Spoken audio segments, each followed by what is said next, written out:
UsualSuspect6.com.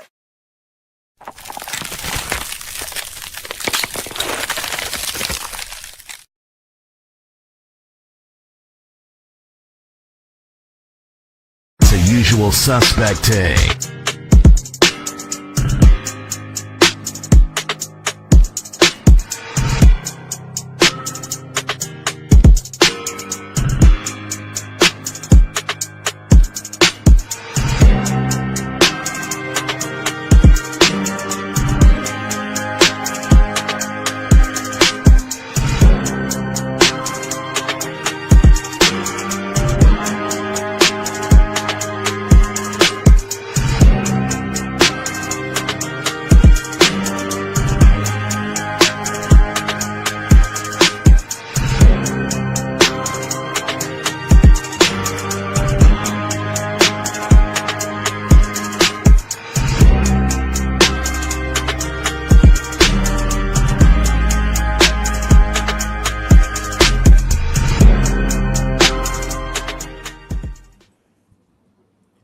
We are back. Did y'all miss us? Did y'all miss us? It's been a minute. It's been about a month. It's been a good little minute. You know what I'm saying? Thomas, them, you know what I'm saying, has had some situations where he had like 37 teeth pulled out, and they put 43 back in. I don't know how they did it, but you know what I'm saying. But they made it happen. And out the gate, I want to give my apologies. I'm having visual, video, audio. Well, no, not audio. I sound great. Always do. You know what I'm saying? No, but my video is off right now because, you know what I'm saying, maybe I got old all of a sudden. I can't figure out what button to press to unlock this damn camera because I can see the light, but I don't want to just keep pressing buttons. You know what I'm saying? So forgive me for that. You know what I'm saying? So, but it's okay. It's all right. You got the face for radio anyway. Man. So, you know. But what's up with you though, Thomas? How you, what's going on with you? What's new? What's the latest and greatest? Everything's been okay, man. It's been a rough couple of weeks. I've been, you know, obviously had issues with my mouth and had some teeth pulled and some other injuries with my back and stuff. But I'm all right. I'm on a little vacation now, so I got some time to recover and, you know, got the follow-up tomorrow. So hopefully everything is good. But yeah, life is good. Can't complain, man. We just, you know, keep on moving. I just haven't had time to really, you know, start scheduling people and trying to push forward to get more guests on. And Bones was supposed to come on last week, and I dropped the ball. So, but, you know, we all good. We back here this week, and he's here with us, you know, for today. So we all is good. You said what? You said who's with us? Bones. Man, no, I ain't gonna play like that. You know what I'm saying? Because you know what I'm saying, based off what he just told me backstage, you know what I'm saying? But I'm looking forward to this one. You know what I'm saying? When Thomas presented it to me, I said, man, it's a lot of stuff going on. You know what I'm saying? So, but like I said, without further ado, man. It's the usual suspect. Bones Adams. That really I don't think was not his A pump down, and Adams was able to come back. It was pretty good.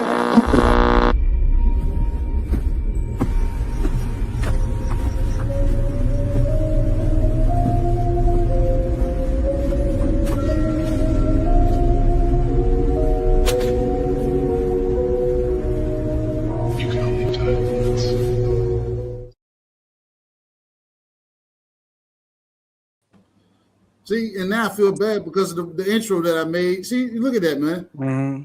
I'm supposed to be the one that punched people in the stomach coming onto the show, and you know what I'm saying. Bones Adams punched me in the jaw and in the back of the head at the same time. My apologies, brother. I'm good at that. I'm good at that. Yeah. How you guys doing today? You guys good? Yeah, man, we're great. Good, man. How about you? All right. Yeah, that's what I'm saying. Like last week, you're supposed to be on there. Then, like Monday hit, and oh shit, I forgot. I thought I missed out. I was like, man, it was their fault. They didn't text me. Yeah. I'm gonna tell you something. See, I didn't want to bring this up, but I'm gonna tell you something. So there was a little miscommunication between me and KG because he doesn't understand the difference between this week and next week, right, KG? That's what it was. Because I said, what it was. Yeah, because it was a Sunday. I said, yo, we got Bones for next week, and then he thought it was the following week, but I told him on a Sunday. So explain to me what happened. Because Sunday's the first day of the week. Yeah. Yeah, but my if first I day. say next week, next so Sunday, when we already in Sunday, you be like, yeah, this Sunday, the Yeah. one that's coming up. Yeah. I'm like, that one's coming up. You so know what I'm that's saying? my fault. But then when you say next Sunday, I'm just like, You okay, gotta next give Sunday. dates. Okay, Like next the time. 14th, the 15th, and yeah. Yeah, if That's he what I just told put a him. I'm date gonna on do it, that the next time, Bones. I swear to God, I'm gonna give him actual dates. I'm telling you. Yeah. but he's a that's the professional dates. man. I figured he would have put a date on it. You know what I'm saying? See? Yeah, I gotta blame Tom. Yeah. You're not gonna catch me with that. Cut it Hey, out. hey, but Bones, I mean, appreciate you coming on with us. I know we've been speaking for a while, back to back. Right. Another friend of ours, I think he might be in the chat listening, is a friend of yours, Ishay Smith. He says, "What's up?" Okay, Ishi. I He love told me, Ishi. he said you're a great guy and all. So, and then my boy Socrates is the one that kind of linked me Oh, to yeah. come, to Yeah. get you on. But Yeah. you got your birthday July 6th, right? My birthday's July 2nd, so we both cancers, Oh, yeah, you can't. Mine Yeah. July 10th. See, Oh, we all shit. 3 cancers, cancers. Yeah. right? But I noticed 1974, your first fight, 1990. You was a professional at 15 years old. Yeah. Yeah. Wow. Most people don't realize that. They keep saying 16 just because it's, but I had I think 4 or 5 fights at the age of 15. Wow. I'm 15. kind of the reason why they came with the federal ID.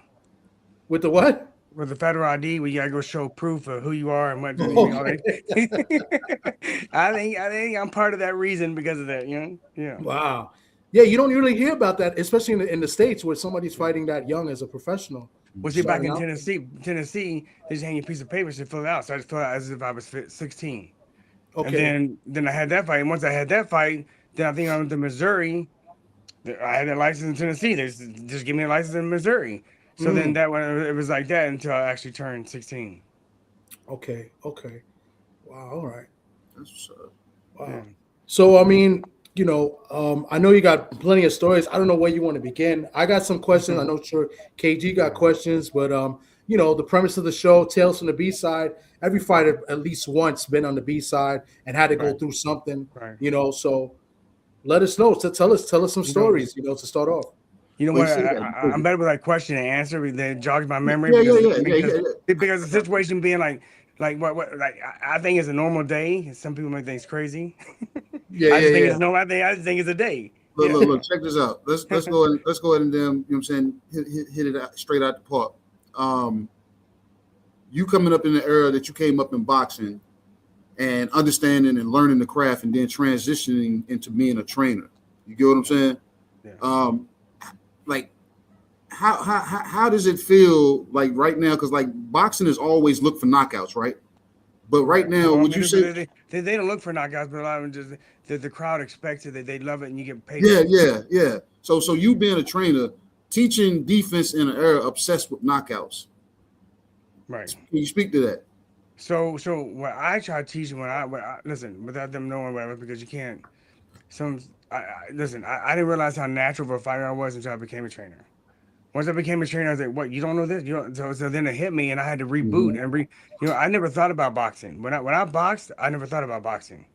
I just did it, and most of the time, like this we were talking earlier, my dad was supposed to be my trainer. He trained me, like, "Hey, you're getting hit with the right hand. Hey, you should throw the left hook." So I had to adjust and figure out how not to and how to myself. So I just knew, and I thought everybody was like me. I didn't know until I became a trainer that they weren't, and the defense. So I try teaching them with the feet and hands and throw the punch. If you throw the punches correctly and the way I need you to and want you to, you probably won't get hit as much, nowhere near as much. So that's how you sell defense today. You sell it off by letting them know. If you do the punches, if you throw the punches correctly, it's very hard to get countered. You know what I'm saying? But a lot of people you see people throw right hands, they're always like this across their body, Look what's open. And instead of just going like this, now what's open. A straight right hand should be straight. Not everybody said right cross. So once they start using that word right cross, they start going across. And it takes the power away and opens you up for counters. Yeah. Because that whole backside of the ear is wide open. Wide open. Another thing is that I like to keep my hands right here. Just right here so you can catch, right? Most people have it here, and the time difference, the time is just like it's easy to go here, but it takes more time to go there. And that split, that was it, that middle of a second, either you land or miss, Mm. or get hit. You know what I'm saying? When you bring back, it's just quicker than you know. So the main thing is the fundamentals, and having the feet right place. Taking a step with with the feet, the hands and feet go together. They don't go separate. You see, most guys, I would say probably 99% of the guys, you'll see them throw the jab, 1-2 right. They only move the left foot. They don't move the right foot at No, all, not at all. Mm. at all. And I try teaching that to implement because balance is power, balance is key. And then once you move those feet, you're able to do whatever you want to do whenever you want to do it. And I show them, and I show them, and I show them. And a lot of people, some people kind of pick it up off and on, but most they don't do it. And I'm like, the way I see it is, if you want something, you'll do whatever it takes to get it. These guys, 6 months, 7 months, a year later, doing the same thing. It doesn't show that they want it. Like, I want it more than they do. I'm waiting to get a fighter that wants as much as I do.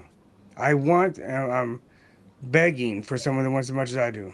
I'll make you a world champion multi times. I'll make you, but I'm telling you, like, my knowledge of boxing, like, just man, I'm like a Harvard professor against friggin' gym teachers in high school. Wow. But I'm telling you, it's just my IQ is really high with boxing. What are some of the who are some of the fighters that you're working with now? I just worked with Ranges. So Ranges Bartholomew, when we fought that fight, I knew, I kept telling everybody, he can't make 140. He's 40 years old. He's been fighting 140 for. He can't make the weight and be strong. Oh, he can make the weight. You can make the weight and you can gain it back, but you can't recover. He was tired, weak. So, and I told him, I said, I told you, you're gonna be that way. You can't fight that weight no more. Honestly, when he's his best is like when he's in the gym when he's like 152 or something like that. You know what I mean? He's man. He'll spar 12, 50 rounds and just breathing like this, and strong rounds, right? As soon as he just starts dropping down that weight to like 47, he's tired quick. He loses, he's like breathing heavy, just when you get, the older you get, the higher you gotta go. Yeah. I mean, you can't drop as much weight. Fight closer to your fight, walk around weight. How much influence, you know what I'm saying, as the trainer, can you really inflict at a certain point to talk that guy off the ledge and say, bro, it's enough. Let's go ahead and let's dial it back. Well, I mean, what do you mean by, like quitting or adjusting? Like I want him to. Whatever's best. Whatever's for the greater good. Well, I If think it is, right. I think Ranges is a hell of a fighter, very smart, very brilliant. But if he fights 47 or 54, he would do very well still today. But at 140, he needs to retire if he fights 140. I got He doesn't need to fight. Wow. Okay. Yeah, I'm telling you, Rancis. I've seen spurts of Rancis where he looked very good, and he's got power too. Man, that boy, he can punch. I'm telling you. But once he gets around 47, he's okay. But if he gets to below that, he's just, his power, everything goes away. Wow. And that's what happens to some guys when they lose too much weight, or they're older and they still try to keep the same weight. It's just not that they just got to move up. You just have to. Yeah. You know what I mean? So, and the older you get, of course, there's less fluid around the brain, so you can't take as good a shot. And that's the issue when you take that weight off. You can put the weight back on, but it can't recover. You just can't. You can't. I see. And the inactivities can't help either because Oh man, the inactivity has killed us almost 2 years. Yeah. Wow. And we were in and out of the gym, because they would tell him, there's no camp money ever, and he'd be in the gym. Hey, we're gonna fight this month. And like every month, and we were just in and out of the gym constantly. Wow. So, any other fighter you was working? You told me a few weeks ago you had to go to Japan for a fight. Yeah, Raif Salim, we went over there and fought for 126-pound eliminator, and we won. That was an upset. That was upset. Yes. So now, and I'm glad you said that. I'm glad you said that because we're in a fight pool, me and KG, and we were the only two to pick him in the fight pool. And everybody's like, "Where did they get this information from?" So now that we got it. Because I knew he was going to. You told me he was going to Japan. So So what happened is I worked with Raif Salim. That was his earlier career, like 1 through 9 fights, 10 fights, or maybe more. and then we parted ways, not because of me and not because of him, just because of just the way it needed to be, But now we team back up and we just went over there. I mean, I came up with a game plan and he stuck to the game plan 100%, and that's why we came out a winner and we dropped him and everything. Yeah, that was a big win, and you Yeah, guys were the underdog. I think it was a big not a big underdog, but like 3-1, something like that, if I'm not mistaken. Yeah, I was thinking more of that because this kid, man, that kid can punch, that's for sure. Yeah.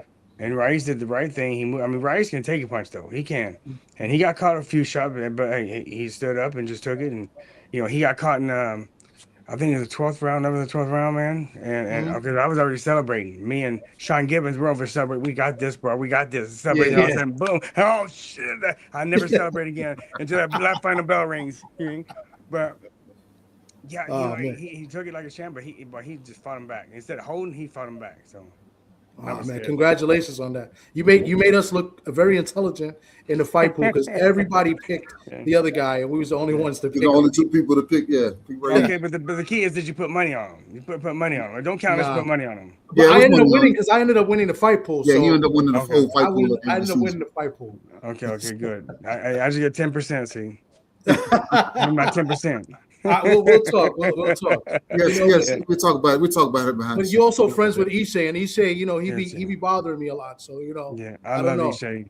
It's like what we call it? It's like a barefoot sighting. When you see Ishay, it's like once a year maybe. Maybe once 2 years. He just to himself. He always been to himself, quiet but hell of a fighter and a great person. Can't get better people. He's a funny guy. That's what I'll say about him. Yeah. I'm just gonna transition and let's go. I want to go your first world title shot. You had to go to France. Right. Talk to us about the experience, what happened, because I felt there was something that happened in that fight. So what happened was this: is that first of all, if I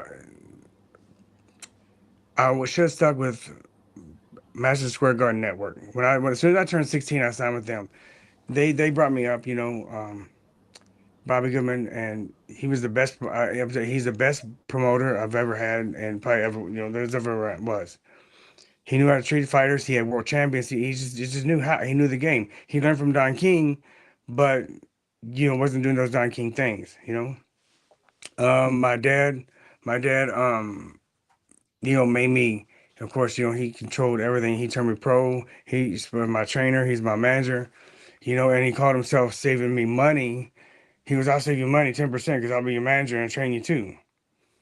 But the situation being, he used to just take money, I guess you say. He like in Madison Square Garden would give him training camp money, and then he would charge me for the training camp money. He was like double dipping basically. Wow. And I didn't know. Just things like that. But long story short, if I stayed with him, been different. I think he would have made me like a really superstar and brought me up correctly. But we went to Cedric Kushner fighting Orlando Canizales. I think it was 17 when I signed a contract, 18 when I fought him or something like that. But I was told, because it's not like today, you know what I'm saying? To me, and plus with my mind, you just tell me where to go and when we're doing it, right? So my dad was like, hey, we're going to France because it's neutral territory. Nobody's been there before, and so it'd be fair. So, okay. So as soon as I get there, I see the promoters and stuff, the casino we were at. Oh, hey, Orlando, it's great to have you back. Have you back? So I'm 18, have you back? What the fuck is this? And then all of a sudden I see one of the judges. One of the judges was from Texas. Come up and give Orlando a hug. Hey, nice to see you. What the fuck? So my mind wasn't even there. Wow. So, but then I fight the fight. I was in the fight. My mind really went into the fight. The very first punch of the third round, I got both sides of my jaw broke. And then the fight was on. So, I mean, there was a close fight. Pretty much whoever won that last round would have got the title or won the fight, But my dad stopped it in the 11th round after me getting hit. 9 rounds with my jaw broke. And he's like, I can't see you get hit no more. Bro, that close, just let me fit. Bro, I don't get it. I really don't. And it was a close fight. It was there for the taking the last couple of rounds. Yeah. So your father stopped the fight. Yep. Yep. Wow. Yep. So, And so, then you, so that was when about did a the jaw, when was the jaw broken? very first punch of the third round. Third round, and you carried it Very out first. to 11 rounds. Yeah. Yeah. Yeah, My that's my, why I my, my thought. mouth my mouth was so swollen I couldn't take my mouthpiece out. Even after the fight, listen, I could stay there and have my mouth wired shut, but I had to stay there. They said so because there's free healthcare. They you mean it's not like here. Mhm. So I literally was in the airport like this, walking around like this the whole time, holding my jaw. I went Damn. with no pain medicine from the whole time till I got back to the States until I finally seen a doctor. Like a couple days later. Look, that's Why why I didn't they told. couldn't That's they why couldn't I treat told you in everybody. France? Yeah, they can treat me in France, but they wired my mouth shut and they told me if I did that, I have to stay there. Oh wow. I'm like, I'm Okay. not staying there. And then mind you this. Here's the thing. My dad negotiated a deal. I got $15,000 for that fight. That's it That's it. for a title shot, and you had to go to France. Against Orlando Canizales, the man, the man. Yeah, because he was like 33-1 or something like that. Like he only Right, had yeah, one loss. He was a champion. He was yeah, from Texas. So that yeah, because that's just like it was in France. It's not like he was French. He was from Texas. He yeah, was Mexican, right? Was he yeah, Mexican? yeah. Of course, yeah, of Yeah. course, yeah. I still see him. So he's a good dude, bro. I love it. I Okay. love him. Okay. I love the dude. Wow. Orlando's a great man, great man. Okay. He also like so I guess like a few years ago I had him come over to San Antonio, right? There's some fights and I got him tickets and shit. And he came over and I go hey, like he wants a recognition which he deserves. But once you're like, hey, Oscar, it's Orlando kind of like, oh shit, and Oscar's excited, hey, yeah, and he's like, hey, Oscar, like, I'm like, bro, come on, man, speak, just be yourself, yeah.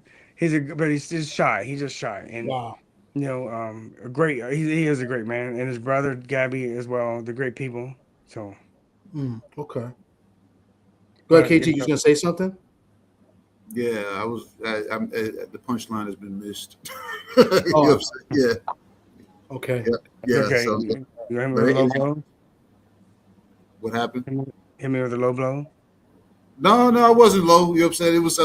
It was pretty much, you know what I'm saying, to the effect. That's why everybody that made a big deal about Jake Paul getting his jaw broke. I said, bro, He didn't break his jaw. I wanted to see him get knocked out. I said, because if his jaw, like you said, if it was not broken, he made the decision to go down and look at the crowd and say, whoa. I said, he still had full functional motion. Yeah. Yeah. So I'm like, I was like, it wasn't done right. That was, you know what I'm saying? That's what I was going to just, you know, take it. It Well, wasn't a jab at you. Hell no. Because yeah, like I no, said, no, you add to that list. Because I remember when Mike Tyson fought Razor Ruddock. Razor had his jaw broken, like in the second or third round too. And yeah, you can see him spitting blood throughout that fight. Yeah. yeah. Well, what about Arthur Abraham against Miranda? Yeah. And he beat Miranda in that fight. It was a close fight, but Arthur Abraham, he had his brawl joking early in the fight too. He fought with a broken jaw for the most part. I don't know if you remember that. It was Abraham against Miranda. I think they were super middleweights. I remember that. I don't remember watching the fight, but I remember that happening. Yeah, I remember Yeah. that. So that's why when Jake Paul did it, I was like, it's still questionable to me if he Well, broke listen, it. gotta tell you Didn't break. something. No, listen, Jake Paul's training my gym. He's a great kid. He can fight. He dedicates and works his ass off. He really does. Okay. We knew that was gonna happen against you mean AJ. Come on, man. I mean, I hope he's okay. I really do because listen, you gotta imagine like he's a small guy. He really is. Mhm. And to take that fight and to do, I mean, I really think AJ was playing with him. I do. I don't. You and I, we all know AJ. He is a sniper. That right hand's like a sniper. I mean, he wants to land. He will. He's just like falling. I think he just made the fight until when it was time to stop it. So he may have been on Let me that. ask you a question. Since you've seen Jake Paul in the gym, do you think he overtrained for this fight? Not that No, anything would happen no. anyway, but he trains with a lot of well-known fighters. No, Larry Wade is an expert. He knows what to do. You know what I mean? I'm pretty sure that he didn't overtrain. It's just that you got to think. He used to be like 185, 190. Not now. Now he's about two, whatever, right? Fighting a guy 260, but AJ's massive. Right? You know what I mean? His arms are like my legs. I mean, like, you know what I mean? So I mean, he's just a massive guy, and you know, it just he did good. You know. It went to be expected, you know. So I hope he's right. And my thing is this: is that who cares who cares? You know, like, was it anything good or bad as long as it's on the press, right? Good or bad. He brings a lot of press to boxing. He brings a lot of people to boxing, new people, younger people. So who cares? Who cares Yeah. how it gets there as long as there's attention on it. Yeah. Especially for the people that are fighting on his undercard, Yeah, of course, that that's brings huge for more, them. publicity. Yeah. Yeah, people know who they are. They just start learning. I mean, the thing is, like, I went to that first one. Where I don't know, was his brother Logan or him or Jake. I don't know, over in L.A. I remember going to one of those and it was sold out, like sold Mm. out. But it was crazy over there. It was like, and right then I knew things were going to change. Wow. You know? So that start to like change how we view boxing, and does that make it harder based off what I just asked you about trying to still, hold down the defensive era, still trying to hone your craft. You know what? Here's the thing. What happened is this: if they watered down boxing enough to where they actually give him a world title belt, a made up one. That's what that to me would hurt Yeah. boxing and then hurt the sport and hurt the name. But as long as they keep it the way they do right now, I mean, if he fights a legitimate world champion and wins, then so be it. But I doubt he can. But he can beat most people. He can fight though. I'm telling you, he works his ass off, and Because he's he's a gotten better, yeah, he's gotten a lot better. And I've yeah. seen the evolution of him. And I said, bro, your average guy is not beating Jake Paul right now. No, Not, no, no, no, no. That was got we're not. No, you gotta be this what do you call those? A ring keeper or something like that. What do we call them? You gotta be gatekeeper. yeah, gatekeeper. Yeah, yeah. Maybe be him. He may be able to be one of those guys. I mean, a couple of those guys. Mm. But he's pretty good. Plus, Mhm. I know his trainer very well. Okay. Okay. So, Theatrics Chambers. Hmm. They call him Third. Yeah. Yeah. You know why they call him Third? Nah. Because I beat his ass 3 times. I'm just kidding. I'm just kidding. He's ready the third though. I did beat his ass 3 times, but he's ready the third too. But he's a wonderful man. Me and him are a good friend, man. Yeah, we're from Detroit, so we had a little rivalry, but we also love each other too. So Oh, that's what's up. That's awesome. That's funny though. He said I beat his ass 3 times. please, called third. Oh man, I had to throw that punchline in there real quick. Mm. that's a good conversation starter. Like, yeah, we go out, get some drinks. They're like, man, come here, third. They're like, why you keep calling him third? Exactly. That's the only reason I did that too. Yeah. It just goes out. It's all right. I fight him 3 times, and he is the third. So yeah. Look, hey, let's stay in the gym. You know what I'm saying? We got a lot of dudes that be out here that look amazing in the gym, like superstars. You have But- any names in mind or no? Well, you know what I'm saying? That's on you. You know what I'm saying? Because if anybody comes to mind, anybody that you may have trained, No. I'm just saying, anybody that you may have trained, or just the thought of it, because you got guys that look like, and I've seen it, like in some of the gyms I've been in, guys look like pure D superstars, but they get under the lights, and it ain't the same dude. Like, Me being from Detroit, I see it. But the most I've ever seen is Marlon Thomas. They call him the Trouble Man. mhm. In Kronk Gym, nobody, but he beat Oscar's ass in Kronk. I mean, I don't care who you are. He gonna beat the fuck out. He don't care what weight he will, but he beat your ass in Kronk Gym. Who was his name? Marlon Thomas? Marlon the Trouble Man Thomas. Marlon Thomas. Okay. But get him outside in an actual fight, he's not the same guy. Mm. But in Kronk Gym, nobody beat him. I guarantee Nobody beats him. Nobody. There's just some fighters like that that they're just excellent in the gym, but can't turn it on, I guess, in the fights. I mean, why do you think that is? Some kind of trick. Maybe the audience may be overthinking shit. You know what I'm saying? In the gym, they're not thinking about it. You know what I mean? So they're good. But in a fight, you overthink, and then also you do nothing. So when you overthink, it just causes you to slow down. So that maybe who knows? I mean, like why do people get stage fright? You know what I'm saying? So some people can, some people don't.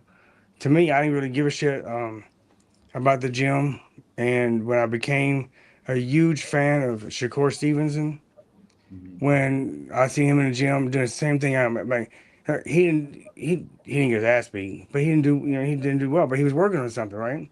He's actually probably one of my guys. Okay. A Puerto Rican guy, like forgot, I think he's like 15-0 or 14 knockout, something like that, right? So my Puerto Rican guy put on, I guess the Instagram. Hey, I did good with Shakur, like he beat him or something, right? Sure, call me up. Hey, get the nigga back in the ring. What are we talking about? Get the nigga back in the ring. What we talking? Man, he talking so, bro, he beat, but we had to stop it. He beat Wow. dog shit, bro. And bro, I told you I was working on shit. What is it? Do you still work with that kid? No, he retired. The No, Puerto he, Rican guy? Okay, wow, yeah. okay. Wow, what, because of Shakur or just in general? No, just just life and stuff like that. Married, Okay. you got a baby, just life. But I'm glad you said that for real, because that cleans up a lot of. You got these guys. Yeah, I whooped on such and such in the gym. You be like, bro, do you know what he was working on that day? Exactly. They have their no clue. Yeah. Do you know what his previous day was? Yeah. You know what I'm saying? You don't do that. Like don't do it when it's convenient. A lot of guys do that when it's convenient. Yeah, great fighters will sit there and they're working on one thing, one particular thing. They're not working on 20 things and trying to be the best and trying to be they're working on one thing at a time until they perfect it. And that's where Shakur is. Yeah. Okay. So it's gonna be them days he's gonna get touched. Yeah, because he's working on shit. He's just trying to master and see what you gotta fill shit out, you know what I'm saying? Yeah. And you just can't just do it. I mean you can because he's a natural boxer, and you just do shit, but and to make it to where you're an expert at it, you home on the craft and just work on it. Let me ask you. I got to ask because I like this guy. We text back and forth every now and then, and he used to work with you, and I think he's a good fighter. But he's not active. Kevin Newman. What do you think of Kevin Newman? When when KG said that the people like spar, one of you guys said spar, who spars better than fights? I knew you guys were gonna be talking about Kevin. That's not what I was doing. Yeah, but honestly though, Kevin's another one though. Kevin's another one. Baddest mother, bro. He can, man, in the gym, heavyweight. Man, I am knocking cruiserweights, bro. He's fast, explosive. But they get into the ring. I'm like, where's this guy at? Where'd he go? You mean, I love Kevin to death. I do, but there's just something that's always gonna hold him back, and it's himself. But it's not like he's getting the losses that he's got. It's not like he's losing and getting whipped. I mean, it's just he's not. But there's guys he should knock out. I'm saying, Kevin's speed and power is tremendous. Yeah, tremendous compared to these guys, but he's not using it in a fight. Roy and I both we see that in the gym, and then when we get to the fights, where's that guy at? Where is he at? So does that fall on finding the trainer that can actually translate that language to him so it can make that transition? And I'm not just speaking to him, I'm just saying in general, because maybe it's like you can see it, but maybe you don't hear me or something. You get what I'm saying? That's it's very difficult. You gotta find that certain twitch like. Roy was the key for him. I feel like Roy was the key. I thought to bring him out because he's such a big fan of Roy. So kind of went to got him to Roy, and I thought he was really going to start fighting the way he trains and stuff like he spars. No, he's doing better though now. Roy's getting a little bit better now. After like 5-6 fights or maybe, but it's still the situation that it's just there's a little bit missing still. Okay. And when he's got to find it. No one else can help him. He's got to find it himself. Boxing is a lonely man's sport. Yeah. When motherfuckers come to me and say, "Hey, I need a nutritionist," no, you don't. You got fucking 4 fights. Why do you need this? Well, you know what they did to go like all these great fighters. You know what they did and went through to get those people with them.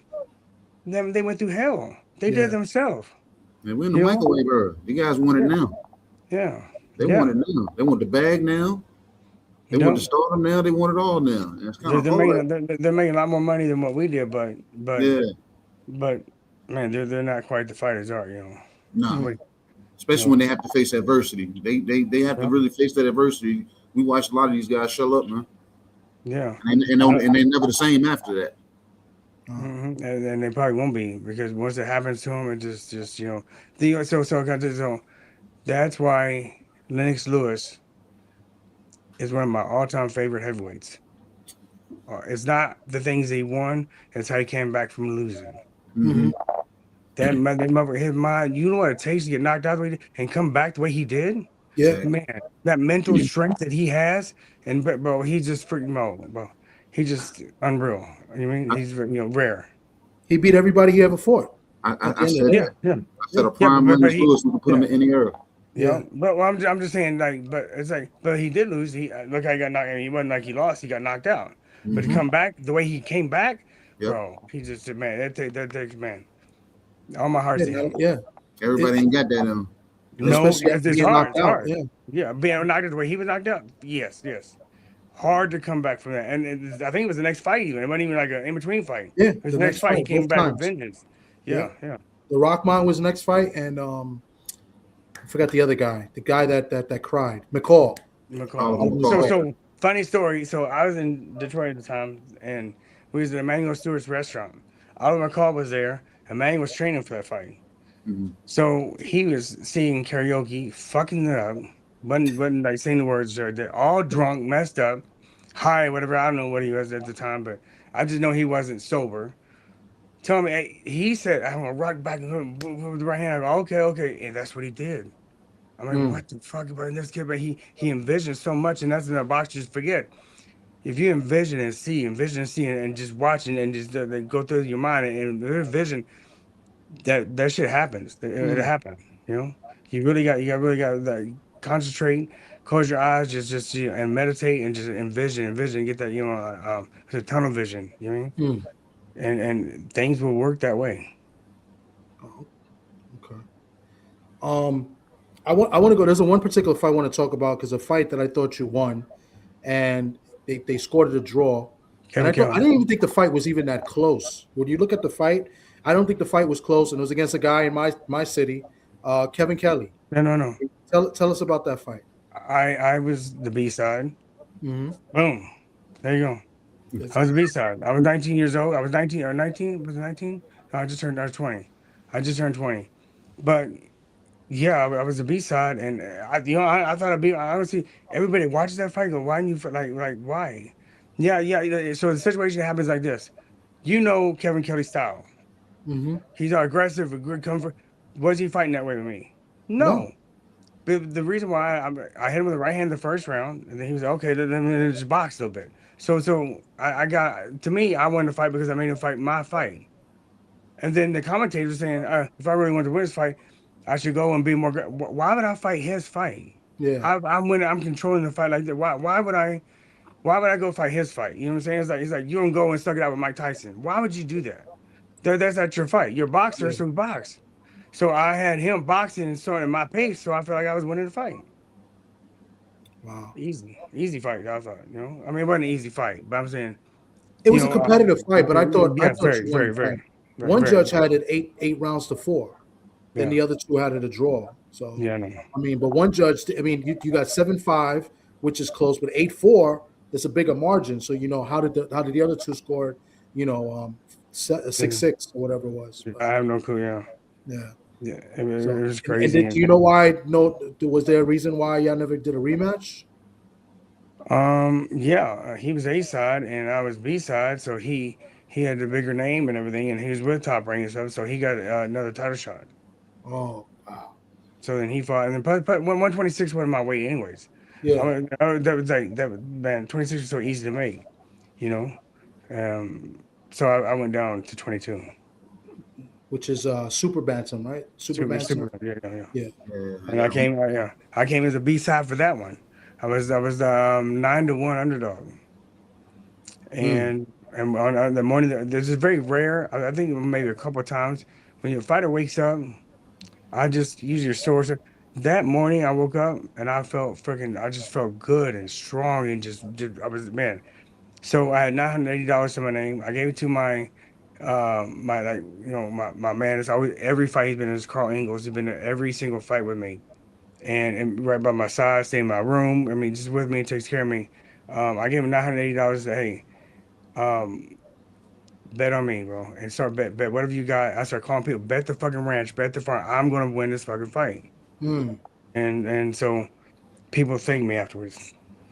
Wow. Yeah. So I mean, after that fight with Kevin Kelly, you ended up fighting a guy that was like 0-2 10 or something like that. Why did you take a fight like that? Like, was it a stay active fight? Like, Yeah, most times they stay active and shit like that, you know. But okay. I can't remember who I fought after that. To tell you the truth. Yeah, because I was looking at it. So when I was going over it, then you build up a big winning streak until you got to the to the big fight. Well, they fucked me. They fucked me on that one too. Yeah, that's what I'm saying. Yeah. Another fight where arguably you won and you lost split decision against Paulie Ayala. Yeah. Can you talk to us about that fight? Well, see that fight too. That fight didn't, B-side. Mhm. Obviously, I the manager, my manager at the time was Cameron Duncan. Cameron offered me to fight, so fuck it. So long. Let's start from the beginning. So when I fought for the world title, Cameron Duncan told me, do not go by Bruce Tramper. I go, why? He goes, because he's got a contract with you to sign. So when I seen Bruce, I did a U-turn. Right? I never signed a contract, right? Never signed nothing.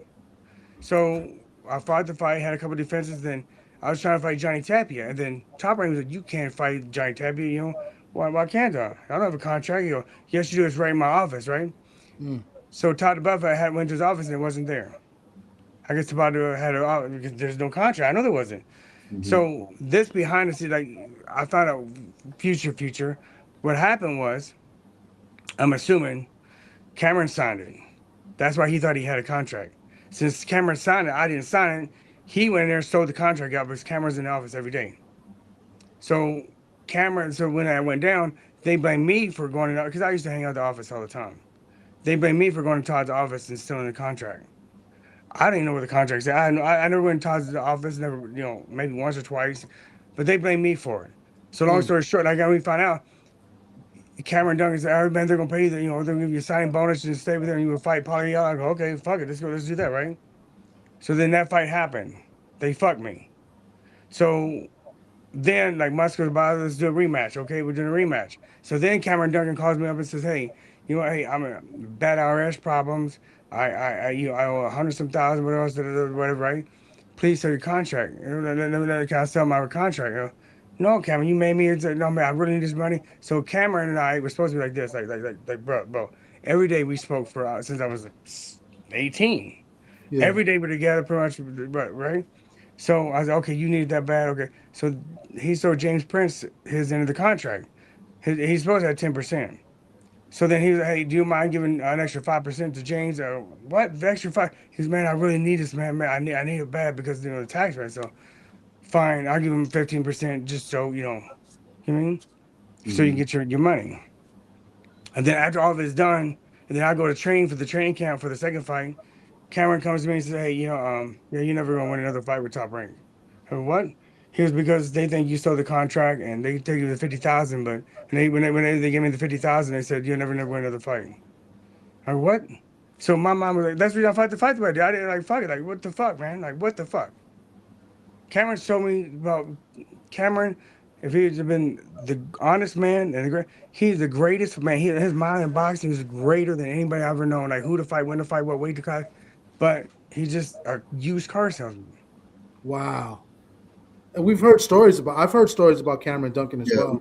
From different people. And since that happened, when they did that loss with me, about that first loss, I already had it down. I was trying to get it back. Then when Cameron said that to me, what my whole fight desire just lost. Like what did I do? I'm signing with these people. I'm doing these people dirty. But what's the point? What's the point? And let me ask you, I never won another fight with him either. Never won another fight with him. If you were to beat Paulie Ayala the first fight, was you supposed to fight Morales? I think. Yes, for over $1 million, yo. And that's the fight I wanted. And the reason I wanted that fight is because you knew what he was. Yeah. You knew what he was. But yeah, that was the fight I really wanted. That's crazy because it's like one fight changes everything. Like you go, I don't know how much you made in that fight, but you would have got a big fight with Morales. Now Paulie Ayala was a big name too because he had the wars with Tapia. Yeah, right. He was known for the trilogy. I think they fought 3 times. The trilogy with Johnny Tapia. That's what I'm saying. But Eric also, he had the bigger resume. But beating Paulie would have got me to that. Yeah. And I beat Paulie. I'm always then they yeah. Wow. Eric. Speaking of Johnny Tapia, did you ever get a chance or thought about maybe fighting him? Then we talked many times about, man, my house where my gym was. Excuse me. He had his Studebaker. Me and boys, bro. Man, we talked all the time. We went to Hey, actually, it was the first fight when I was fighting Paulie. He came to Big Bear and visited me up there. Him and Teresa, and saw me during training camp. Frozen. Thomas is frozen, everybody. Yeah, no. Nah, but yeah, but Yeah, like you yeah. said, man. Me and Johnny. So I was trying to fight Johnny even afterwards and stuff. And before, as I told you, the deal was I was supposed to fight Johnny before I fought Mhm, Paulie, but then they mhm. switched it around. But even afterwards, we talked about fighting. But I was like, there's only one condition I wanted, and no promoter would do it. Is that if I sign for the fight, I'm gonna get 20 or 30% of the contract because if he don't show up, because Wow. because he made Yeah, me yeah. not. I know Johnny. I know him, and we loved Wow. each other. We respected each other. We but the situation being business is business. I don't. Mhm. Why am I gonna train for all this time and then all of a sudden you not show up or get you know what I'm saying, like Mm-hmm. go MIA? I just want to take the chance. Mm. I actually trained his sons, Johnny Jr. and Nico. I was training them for a little bit, so Okay. yeah, they're pretty good boys. I mean, the good kids, really good Yeah, kids. yeah. Yeah. Wow. That's kind of that's aggravating to hear. Like when you had a fight and the fight you won, you would have got the big fight with Morales. You Yeah. know, and what do you think a fight would have? How do you think a fight would have played out with you and Morales? That's what I'm saying. Like I knew what he was. So you put him to sleep. Just don't hit him hard. Just hit him, but don't hit him hard. Bah, bah, bah, bah. Cause you hit that boy hard, he's wakes him up. So let's go, let's go. Wow. Okay. You know what I'm saying? Just watch him. He's okay. He's okay. Then you crack him good. He's like, oh shit. So just you box him and put him to sleep. Right? Next Mm. thing you know, the fight's over. I mean, it won't be Wow. that easy, of course, but you know, what I mean, Yeah. but you know what I'm saying? That's it. The harder you hit him, the more you crack, the more angry he got, the more aggressive he got, which will make it easier for me because me being a boxer that I am, I stay right there and make you miss. I don't have to move. I don't have to move my feet. Mm. You know what I mean? So I would definitely, wouldn't want to get hit by him because Wayne McCullough told me it's like getting hit by a baseball bat. Mm. He said he was getting hit hard as fuck. He's like getting hit by a baseball bat. Like, damn. Like, oh, I You can would see. have I can see. you would have had to really bend at the knees, man. You know what I'm saying, to get that Bro, vanilla ice stab I would have hot been top 100. anywhere. I would have been anywhere, turned anywhere. I would do anything not to get away. I would do anything. Yeah. Yep. What about He would Barrera? hit that he would hit that damn vanilla ice fade. What about Barrera? Well, What about you know trying what? to get a fight with Barrera? When I met Brer too, just we met and stuff like I told him the truth. I said, "But you were the only motherfuckers that would never fight," because he knew how to box, he knew how to punch. He actually beat Prince Ahmed the same way I would. Just take your time and he's gonna fuck up and just Yeah. keep not gonna fuck up. Don't think you got him because when you think you got him, you get knocked the fuck out. Yeah. And he just boxed him and but well, he did the perfect game plan, the same game plan I would have if I fought Hamed. And I was trying to fight Hamed, but Prince Ahmed was trying to sign me to his promotional. I'm like, but that's cool, but when am I gonna fight you? That wasn't happening. Exactly. Everything but him. Hmm. So you say you gotta utilize your boxing IQ and wait out the damn clicks and whistles. Yep. Because they're eventually gonna slow down, especially when those guys are not chaining together punches. They're just looking to try to, fight you in those spurts. I mean, look at 90% of Hamed's knockouts. They came because people dropped him. He's really balanced or something like that. They drop him and they think you got him, and then what happens? Mm-hmm. Lights out. Yeah. Almost everybody. Yeah. It wasn't Kevin because Kelly he was won really his hurt. mine. Kelly dropped him, I think, twice or three times. Yeah. But Kevin was the first one to fight him and open him up to that, right? Yeah, so yeah. You know what I'm saying? So he thought he had him, which he kind of did. But if he just put a little bit too much pressure and got caught with some crazy shit. But I mean, Yeah. Ahmed had an amazing way to get his power. You know what I mean, from his legs and shit. And he was just an amazing athlete. And good thing he has those good legs to carry that weight he is right now. Hmm. That fat fuck. You seen him? You seen how big that boy was? He's a heavyweight now. Yeah, no, yeah. 5'2" heavyweight. Yeah. Yeah. Oh man, that is crazy.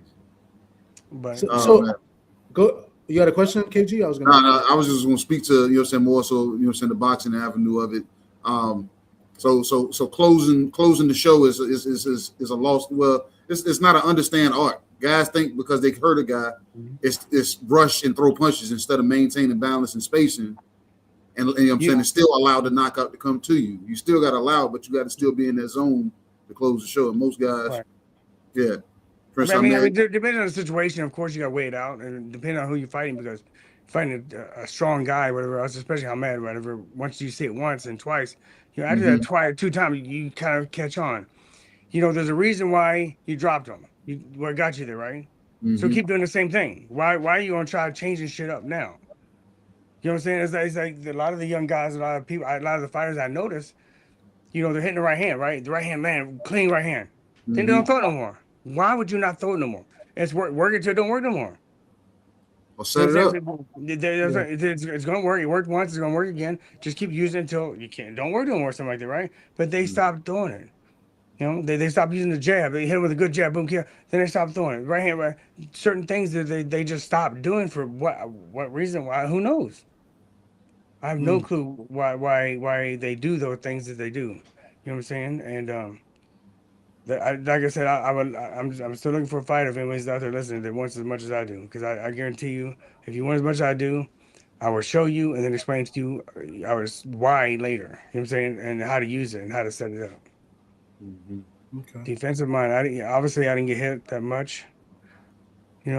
Sometimes I guess, but everybody got that day they're gonna get hit. They're gonna get papped up a little bit. Yeah. Everybody. I mean, everybody has a certain day, but mine was far and few between. Let me ask you a question. Since yesterday, super bantamweight, it's kind of like your division, right? Bantam and super bantam. So a new way. So you've been to Japan, and I don't know if you noticed the issue with the hand wraps. Yeah. Can you talk to us about why they have the rule with the hand wraps? Japan you could stack, and I think Vegas you could stack too, but not in Saudi Arabia. And is it actually effective? Like is the stacking does that help a fighter with their power? So stacking, especially just so Stitch taught me everything I know about hand wrapping hands. And I'm sorry to cut you. Was because Stitch told us that it doesn't. So go ahead. Yeah, because if you really think about it, the only thing that helps is it keeps that fighter punching hard longer. They don't hurt your hand.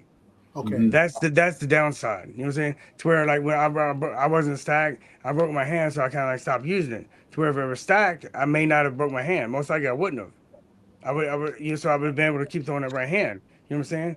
So I mean, if you really think about it, how is this much tape and gauze through right through here, right through here? How is that going to help you punch harder? It has nothing on the knuckles. Nothing is different. Except for the protection of your hands. So see how mine's like, I don't know if you can see mine's crooked, so I broke mine. How it's supposed to be. So that's the only thing that stops it from doing it. It helps protect the fighter's hands so he doesn't hurt his hand. There's no additional power, no additional anything. It's kind of like a headgear. What is the headgear for? Do you guys know what a headgear is for? To make you exaggerate slipping punches and rolling punches so you're not getting hit, because that shit you're still going to get hit. You got a bigger target on your head, so you have to really get under and roll under punches. Well, really, it is because to stop you from getting cut. Yeah, that part too. Yeah, that's only stop it from headbutts and getting cut. That's all it is for. People think I'll put a headgear on. It's no more. Impact is impact. Yeah. If you got a headgear, it's here. The impact's going to be the same. Yeah. So I don't know how many people. I need a headgear for what? Oh, so I don't get hurt. But are you serious? It's not safe. It just stop from a cut. Yeah. Like you said, it cuts and the headbutts and everything. But like I said, I try to utilize it as a slip and roll measure. You really have to get the fuck down. You know what I'm saying? Get under that punch. Yeah. So not so much to them stop no damn head injuries because it's a bigger target. Yeah. You get plucked by a damn guy that's gonna jab you all day. Yeah, that's not good. Yeah. I want to go back to just one. I know you just explained it, but when they use the term illegal hand wraps, right, and it makes it sound like the guy is cheating. What do you tell those people? I mean, I've never heard anybody really speak about it too much, except for the plaster of Paris that they use. You know what I'm saying, actually like cheating or Like you know what I'm Mark, saying. uh, You know, Yeah, yeah, but you know what? Just you gotta think like I mean, you just gotta sit and think about a lot of things. Like you just gotta think logically. yeah. How could stacking have more power to someone's punch? Well, I mean, that's think, also think, think, think, think, think. I mean, yeah. how just how does It, it how does it help? I never thought it helped in the first place. And Yeah, when Stitch explained it to us, it made a lot of sense. And now you're explaining it again. So I thought the same thing. But there are people out there, that kind of say, oh, he hasn't had a knockout in 2 fights, and that's because he wasn't allowed to stack. And I'm yeah, like, yeah. you know, But that could too, and because a lot of people hurt their hands and stuff like that. So that's what I'm saying. So you're allowing the fighter to hurt his hands, so he can't knock the other guy out or throw as yeah. many punches. You know? But let's segue. That's a good segue because I was going to ask you this, but let's do it now. Didn't you knock somebody out with a broken hand? Yeah. My second title defense. I You, know you my first title defense. I broke my and you hand. knocked them out with the broken hand. Yeah, well, I mean, I started him on a cut shot like that because I was hitting him and stuff. I was just, bro. Okay. I think he had like 60 stitches or something like that. I fucked him Wow. up. Jeez. Because when some people get broken hands, they don't really throw that punch. They don't Yeah, throw but that hand anymore. But so here's the thing. Originally, I was born in Kentucky. mhm. I had an outhouse. You know what an outhouse is? Do you know what an outhouse is? yeah, I had no running water in the house. We had to go yeah. outside Go about take 30 a feet pissy from the fit. Yeah. house and use the bathroom. No running Okay. water in the house. He from New York. So You don't know that. I'm from New York. I'm not, I know. When people used to tell me about, hey man, I live in a project, but when they tell me about it, shit, I wish I was there. Shit, I was happy being in projects, man, compared to where I grew up. So, well, I had nothing. So the situation, I won the title. You know, I didn't get paid much for that. Maybe 25,000, something like that, right? No big deal, right? But when I'm broke and they're offering me 150 for the title defense, I'm fucking fighting. I don't give a fuck what happens. I'm fighting. So yeah. I need the money. So my game plan was to cut him up and beat him up, and that's what happened. Wow. So I you don't was care, a man. real You got to do your dog. thing. You Yeah. was a real dog too. Like, and you've had injuries. Like, Mm. you weren't really.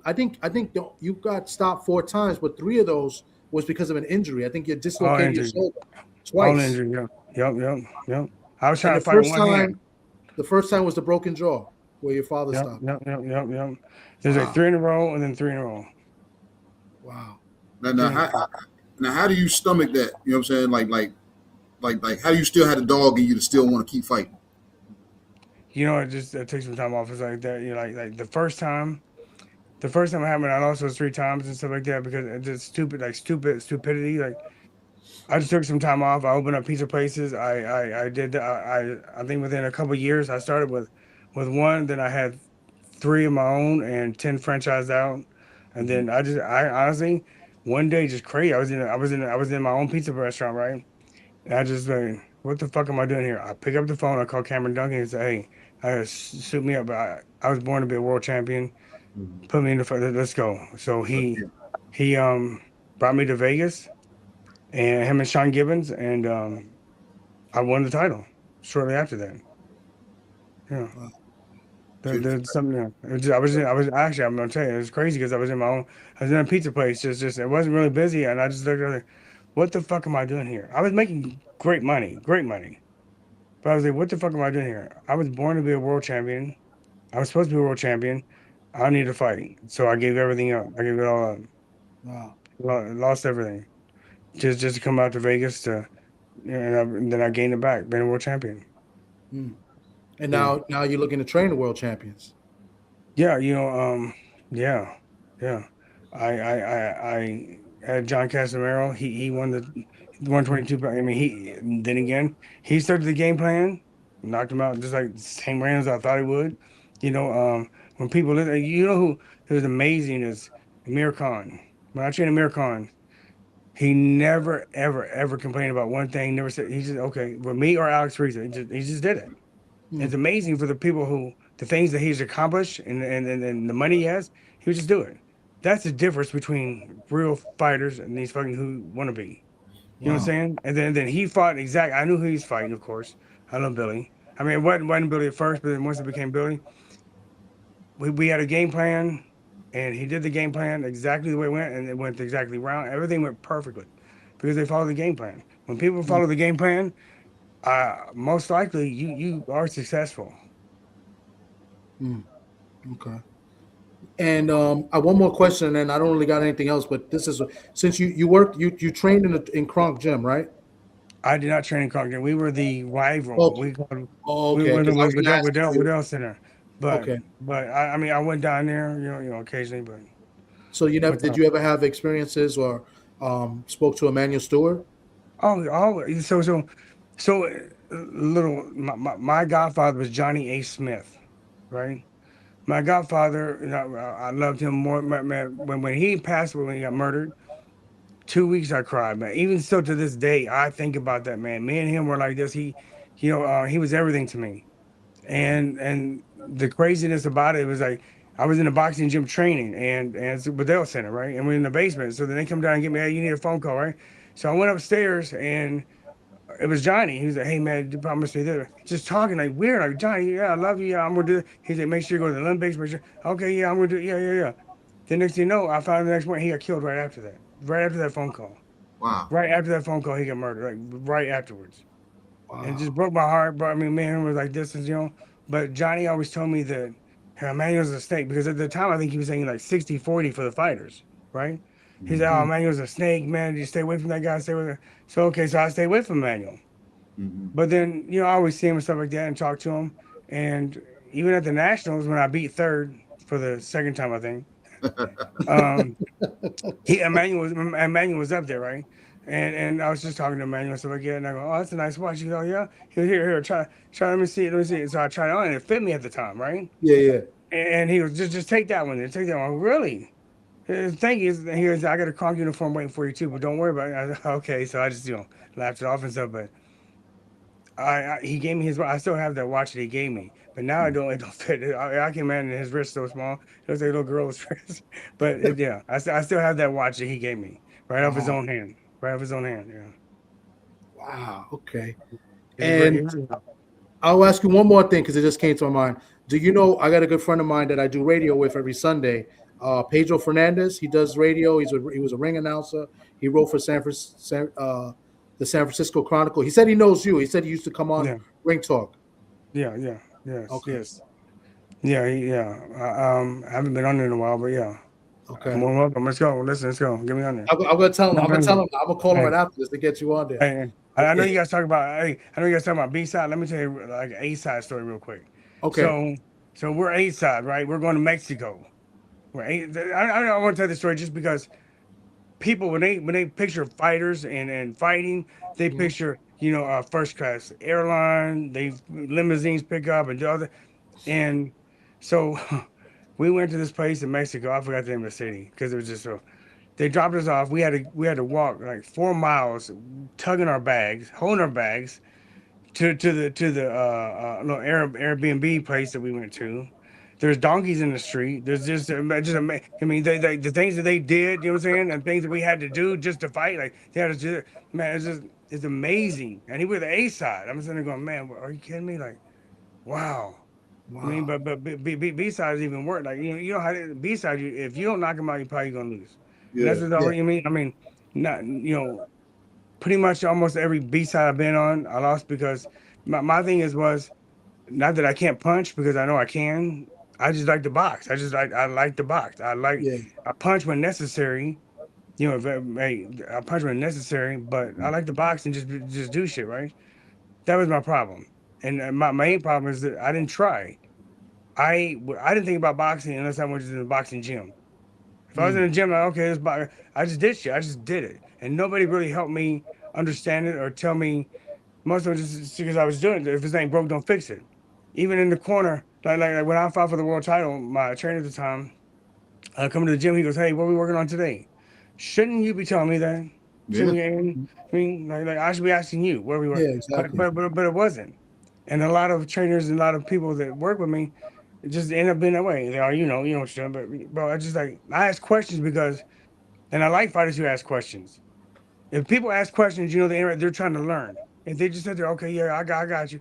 They don't give a shit. They don't give two fucks. Hmm. They will not do it. They will not, I mean, you just think about it. Kids in school asking questions. What they're nerds today, right? But they know what the fuck they're doing. Know what they're talking about. Mm-hmm.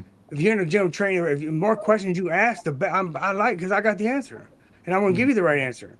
I'm not gonna lie to you. But these guys don't. For some reason, a lot of trainers just shut up and do it because they don't know what the hell they're talking about. They just seen it done, so they think that you should do it, not knowing if it's good for your style or Mm-hmm. whatever the consequences of it. They've seen it done, so you should do it. Wow. Yep. Hey, yep. Hey, stay right there, babe. Stay right there, babe. You know what I'm saying? Because now you speaking something that a lot of people they don't understand. You know, when you see a fight going on and you'll see a trainer, and people are always wondering, what is he saying to that trainer? I mean, what is he saying to that fighter? Right. And then when you actually do catch a earshot of what he's saying, you're like, why you telling him to do that? Or when you hear something, you're like, that was good. So is there a difference between, well, there is a difference. Speak to the difference between real trainers and gym babysitters. Right. Well, I mean, the problem with boxing over NFL and all these other coaches, right? Anybody takes a towel, put it over the shoulder, they're a coach. And then the people that they don't know shit, they see in the gym, they could be the first day. They don't know. Oh, okay, so they're gonna listen to that guy or Yeah. person, a woman now. So that's the problem. They have no background history. Anybody that throws a towel over the shoulder, they're a coach, and they're teaching and they're putting these people's lives in their hands because that's their fantasy, that's their goal, that's what they want to be, that's what they love. But certain times you just don't need that. And when you talk about people's lives, the way boxing can be sometimes. Hmm. You know, but not knowing. I mean, my situation from I did everything myself from nutrition, but obviously I fucked up. Yeah, I know I did. But now looking back, I didn't really learn about the importance of nutrition until the end of my career. Then I will go, oh shit, this is what it's like. I realized myself, but I know everything, pretty much everything good and bad in boxing or around boxing with managers, promoters, the fights, weight, all that kind. I've been through, and I can walk you, but I know what to do and what not to do, and that's why I try showing and telling my fighters, I've been through it. I've seen the mistakes. Don't make the same mistakes I did.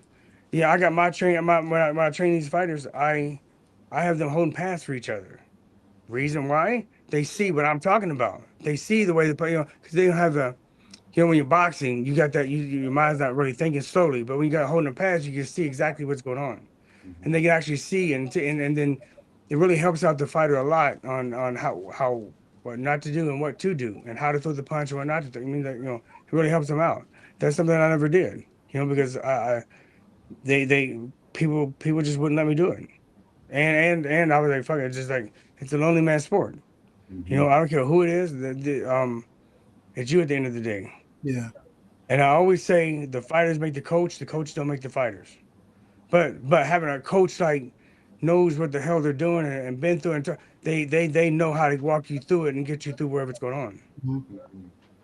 So like with that being said, it's like you really know how to assess a fighter when it's time to all right, man, it's time to throw the towel in, or it's time to stop this fight. You like how do you read that? And at the same time, knowing that fighter still has dog in him, you be like, I know you still got it. I'm gonna leave his name out but I have a heavyweight fighter that was trained right. He gets caught right, and he gets caught with a left hook, and he was like, "Oh man, it didn't look bad. You want to continue?" It's like 45 seconds left, right? You want to continue? So then next you know, they finish around, and oh shit, it's really red. Here we gotta stop it, right? So we're sparring, of course, It turned out I guess his what's his the bone got broken. The orbital got broken, right? And he's mad. Oh, why don't you stop it? Bro, two things, right? How the fuck is I supposed to know? And second, you talking to a motherfucker just for 9 rounds, jaw broken, I'm trying to fight with this. Bro, I don't stop for nothing. You know what I'm saying? So how can you do that? But I get blamed for that. So because I didn't stop it. So you never know the right time. Most likely, like me, my dad definitely got fired after that Orlando fight. You know what I mean? He never was in my corner again. I mean, he's in my corner, but never talking. Never the head trainer. Never. You know what I'm I saying? think Because a lot of people have a hard time making that transition too. Sometimes dad might have to go to second, you know what I'm saying, go to number two, go to number three. You might have to, but a lot of people, you can't you tell a know, person you got to separate yourself. It's a different hat. what I don't like seeing and names out to be, fathers taking credit and act like they're the fighter more than the fighter is. The sons made you. I don't care Yeah. what you say. The sons made you. You're just lucky and blessed to have him as your son to make you to do the things he did. Not because you tell him what to do and you train him over the shot by. Well, who gives a shit about you? You're the trainer. The trainer should Yeah. be out of the way. That's the reason why most time, unless they make me get into the picture, I'm not in the picture.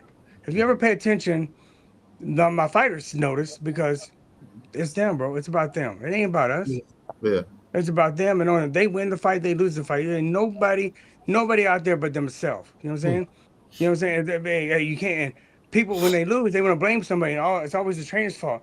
But how's it my fault when you ain't listening to what the hell I'm saying? Yeah. It's my fault. You're not listening to that wasn't a game plan. That was not what I told you to do, and you go out there and lose because of that. So how is it my fault? Hmm. You know, I mean, to me as a person and as a fighter, as a fighter, everything was on me. I knew what the fuck. It doesn't matter what they say in the corner. I know what the fuck's going on out there. You pay attention. You know if you're winning, if you're losing, if you get, you know. You know what I'm saying? So it's great to have a great corner to like have a second set of eyes. Mm-hmm. But in the long run, bro, it's about the fighter. It's what he Yeah. can do, what he sees. You know. I used to watch Sugar Ray Leonard. That's where I learned how to box at. That's honestly, I watched Sugar Ray Leonard. I was 5 years old. I watched Sugar Ray Leonard. I just remember Sugar Ray Leonard. He was my favorite fighter until I heard about Hagler and what kind of person he was. I mean, I love Hagler. I love Hagler. He's like a great fighter. But what he was outside the ring made him even more special to me. But Sugar Ray Leonard, I think, it was the baddest motherfucker there is. Wow. He was man. Throw two punches, sound like one. Blah, blah, he hits you with power, just the speed. First round, 15 round. He didn't give a shit. He was in tremendous shape. He's just a phenomenal fighter. I wanted to ask you, since you're out there in Vegas, have you ever worked with or seen Devin Haney in the gym? Oh yeah, Devin's trained my gym since he was like 16. Okay. And how Well, do you he feel called about him and his father? young 16. How do you feel about Oh his man. father as his head trainers? So I used to see him all the time.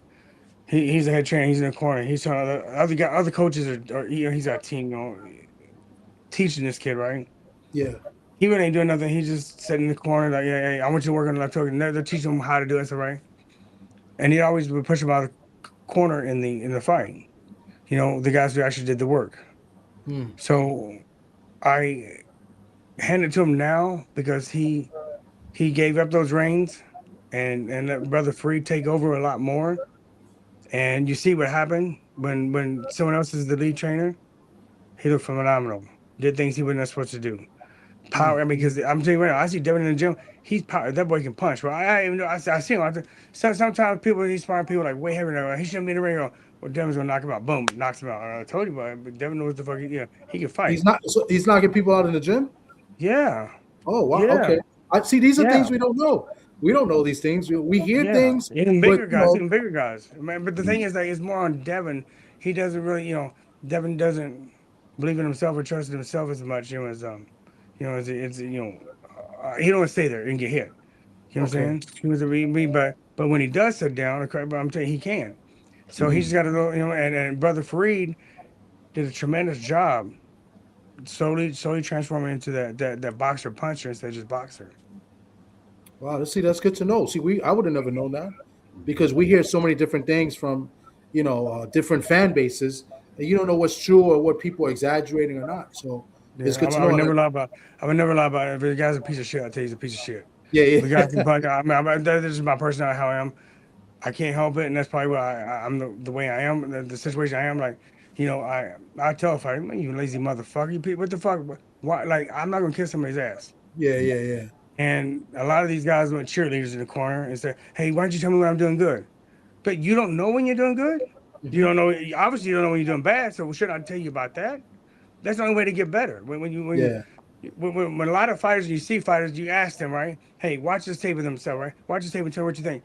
99% of those fighters are gonna be like, yeah, man, I hit you said right hand I hit him with. He said left hook. You said, yeah, but what about the shit he was hitting you with? What about Yeah.